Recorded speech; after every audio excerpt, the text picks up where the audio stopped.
হ্যাঁ বাবা। হ্যাঁ বাবু, কেমন আছিস? এই তো বাবা ভালো, তুমি ভালো আছো? শরীর ভালো, তবে তোকে খুব মনে পড়ছে। ঈদে কি বাড়ি আসবি না? ঈদে বাড়ি আসবো কিনা বলতে পারছি না বাবা। তোমার অ্যাকাউন্টে টাকা পাঠিয়ে দিয়েছি বাবা, আমার প্রমোশন হয়েছে, স্যালারিও বেড়েছে পুরো 1 লাখ। আলহামদুলিল্লাহ। বাবা তুমি তো বলেছিলে পিতৃদিন কখনো শোধ হয় না। তুমি 26 বছরে আমার পিছনে যত টাকা খরচ করেছো, তুমি কি জানো আগামী 5 বছরে সেই টাকা তোমায় ফিরিয়ে দিতে পারবো। আমার এখন স্যালারি মাসে 1 লক্ষ টাকা বাবা। ও, এই কথা। তাহলে শোন, তোকে একটা গল্প বলি। বলো বাবা। তোর বয়স যখন 4, তখন আমার বেতন 3000 টাকা। 1200 টাকা ঘর ভাড়া দিয়ে 1800 টাকায় চলে সংসার। আমি আমার সাধ্যমতো সারা জীবন চেষ্টা করেছি তোর মাকে সুখী করতে, প্রতি ঈদে কোরবানি দিতে। তোকে যেবার প্রথম স্কুলে ভর্তি করালাম, সেবারই প্রথম আমরা আমাদের কোরবানি দিতে পারিনি। সে বছর তোর মাকেও কোনো উপহার দিতে পারিনি। তুই যখন ভার্সিটিতে উঠলি, আমাদের অবস্থা তখন মোটামুটি ভালো, কিন্তু খুব কষ্ট হয়ে গিয়েছিল যখন আমার ট্রান্সফার হয়। রোজ রোজ বাসে চড়ে, পায়ে হেঁটে, ঘামে ভিজে খুব দুর্বিষহ লাগছিল।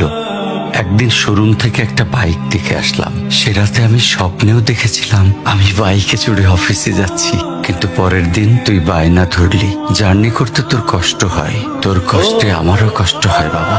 আমি বাইকটা তোকে কিনে দিয়েছিলাম। তুই এখন লাখ টাকা বেতন পাচ্ছিস, কিন্তু মনে করে দেখ, আমার সামান্য মাইনে দিয়ে ব্র্যান্ড নিউ মোবাইলে হেডফোন কানে লাগিয়ে সারা রাত গান শুনেছিস, পিকনিক করেছিস, ট্যুর করেছিস। তোর প্রতিটা দিন ছিল স্বপ্নের মতন। আর তোর টাকা নিয়ে আমি এখন হার্টের বাইপাস করাই, ডায়াবেটিক মাপাই। জানিস বাবা, আমার মাছ খাওয়া নিষেধ, মাংস খাওয়া নিষেধ। কি করে এত টাকা খরচ করি বল? তোর টাকা নিয়ে তাই আমি কল্পনার হাট বসাই। সেই হাটে আমি বাইক চালিয়ে সারা শহর ঘুরে বেড়াই, বন্ধুদের নিয়ে সিনেমা দেখতে যাই, তোর মার হাত ধরে চাঁদনি পশরে সেন্ট মার্টিনের বালুচরে হেঁটে বেড়াই। চুপ করো বাবা প্লিজ, আমি তোমার কাছে চলে আসবো। তোমার টাকা না, আমি তোমার ভালোবাসা তোমায় ফিরিয়ে দিব বাবা। বোকা ছেলে, বাবাদের ভালোবাসা কখনো ফিরিয়ে দেয়া যায় না। তোকে একটা প্রশ্ন করি বাবা, ধর তুই, আমি আর তোর খোকা তিনজন এক নৌকায় বসে আছি। হঠাৎ নৌকাটা ডুবতে শুরু করলো। যে কোনো একজনকে তুই বাঁচাতে পারবি, কাকে বাঁচাবি?